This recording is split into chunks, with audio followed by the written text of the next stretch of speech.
Belle vidéo actualité Barça, bienvenue les amis, cette vidéo se divise en deux parties, une première partie consacrée aux infos actualité Barça et une seconde partie consacrée à l'avant-match Barcelone versus Inter Milan. Alors je vous invite à regarder jusqu'à la fin pour ne rien louper, on commence. Le Barça est le nouveau leader de la Liga, un faux pas des Madrilènes laisse les Blaugrana en tête, à la différence de but, pour la première fois depuis 2020 et 91 journées.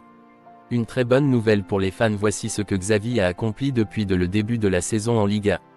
7e journée, leader de la Liga pour la première fois depuis juin 2020. Meilleure équipe à l'extérieur, meilleure défense, meilleure attaque Lewandowski, Pichichi, Baldé et Fati meilleur passeur, 6 victoires, 1 nul, 6e clean sheet, première place du championnat. Espérons que ça va durer très longtemps. On poursuit avec le dossier Iñaki Peña, première option pour Galatasaray en 2023. Le gardien a un contrat qui se termine en 2023 avec le Barça et jusqu'à présent il n'y a pas d'offre officielle de renouvellement sur la table. L'idée du club Blaugrana est d'en parler bientôt. Après toutes ces années de galère, le Barça relève la tête enfin et respire bien financièrement. Le Barça prévoit de générer plus de 200 millions d'euros grâce au Camp Nou cette saison. Ce serait 53% de plus que l'an dernier. La fréquentation est supérieure à 80 000 spectateurs en moyenne. Le groupe pour affronter l'Inter Milan mardi en Ligue des Champions. Frenkie de Jong est encore trop juste et ne fera pas partie du voyage. Koundé est également absent. Marc Casado, le latéral droit du Barça Athletic, est dans le groupe. On continue avec les blessures côté Inter Milan. Marcelo Brozovic et Romelu Lukaku sont absents et Lautaro Martinez est incertain pour le match de l'Inter contre le FC Barcelone. Lautaro Martins a subi des tests médicaux et sera suivi. L'Inter continuera à effectuer d'autres tests et si le joueur se sent mal, il sera exclu de la liste des joueurs pour affronter Barcelone. Voici ce que Lewandowski a déclaré à propos de son adaptation dans son nouveau pays, l'Espagne. Lewandowski: j'apprends encore l'espagnol et je comprends beaucoup de choses maintenant. Dans le vestiaire, il y a 2 ou 3 joueurs qui ne comprennent pas l'anglais, mais le staff et les entraîneurs parlent anglais. Il a ajouté ceci: Lewandowski: j'ai toujours voulu jouer en Liga, vivre en Espagne était mon rêve et pas seulement pour le sport. Frenkie de Jong et Jules Koundé se sont entraînés ensemble et il y a de très bonnes sensations. De bonnes nouvelles pour la suite du mois d'octobre. En ce qui concerne le dossier Zubimendi de la Real Sociedad, ça se complique de plus en plus, il a déclaré ceci: Zubimendi: il y a une bonne entente entre les parties et j'espère renouveler mon contrat, je me concentre uniquement sur la Real, voilà qui est clair. Avant-match Barça-Inter, avant même de commencer l'avant-match du Barça-Inter, je vous rappelle le contexte. C'est un match très important pour le Barça, car le Barça est dans la poule avec le Bayern, le Barça et l'Inter. Le Bayern a déjà battu et l'Inter et le Barça. Le Bayern va battre le Vitória Pleasant, c'est-à-dire que le Bayern a pris de sérieuses options pour la qualif. Et derrière, le Barça doit se battre avec l'Inter de Milan pour pouvoir obtenir son ticket pour les 8e de finale. C'est pour ça que le Barça doit impérativement avoir un résultat positif contre l'Inter Milan demain soir. Soit le Barça gagne, soit le Barça fait match nul. Excusez-moi. Donc c'est presque interdit de faire une défaite là-bas. Et parlant de défaite, l'Inter a subi beaucoup de défaites cette saison. Ils ne passent pas leur meilleur moment de leur histoire. Ils ne sont pas en forme. Ils ont perdu des matchs contre la Roma, l'AC Milan et autres. Donc c'est un Inter qui est largement prenable. Ils ont aussi beaucoup de blessés comme nous. Pas de simples blessés, des blessés énormes. On pense à Brozovic qui est leur métronome de jeu. Lukaku, un attaquant, il n'est plus à présenter. Et Lautaro Martinez qui est assez douteux. Ils lui ont fait passer des tests mais il n'est pas certain pour jouer contre le Barça. Donc ça reste aussi une équipe très solide malgré tous ces blessés. Je pense à Andanovic, à Dumfries, Edin Dzeko qu'on n'a plus besoin de présenter, tout le monde le connaît.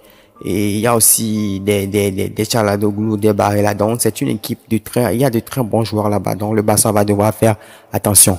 Mais je pense qu'on a largement l'effectif pour battre cette équipe d'Inter. Pour le 11 idéal que le Barça devrait aligner, je pense à Stegen dans le but naturellement et logiquement.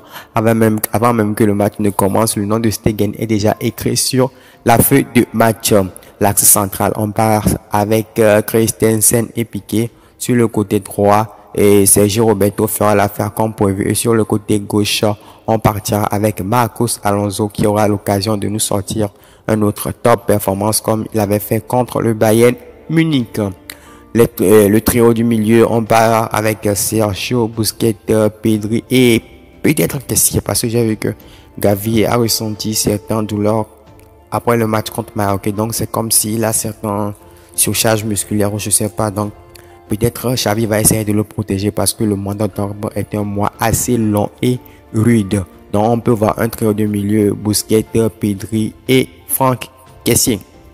Parce que Frenkie de Jong n'est pas dans le groupe, il est assez juste. Il a récupéré, mais il n'a pas eu le feu vert médical pour participer à ce match. On passe au trio d'attaque qui ne change pas. On ne change pas une équipe qui gagne. On part avec Ousmane Dembélé côté gauche, Lewandowski en pointe et Rafinha côté droite.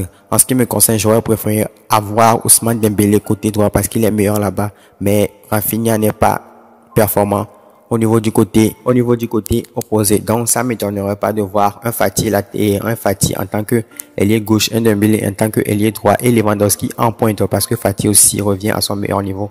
Il est d'ailleurs le meilleur passeur de la Liga avec Alejandro Balde.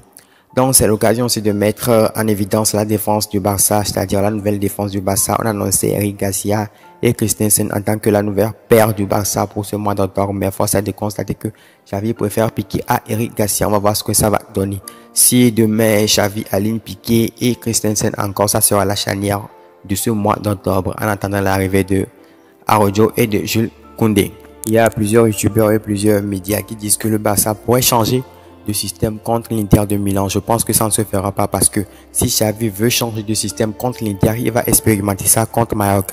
Vous ne pouvez pas venir dans un match de Ligue des Champions important comme ça et vous allez changer le système en plein match comme ça. Non, c'est pas possible. Il faut des automatismes. Il faut un système que les joueurs vont expérimenter durant 2 ou 3 matchs pour voir leur automatisme, pour voir si ça passe, pour avoir des certitudes avant de pareils matchs. Donc c'est un match important.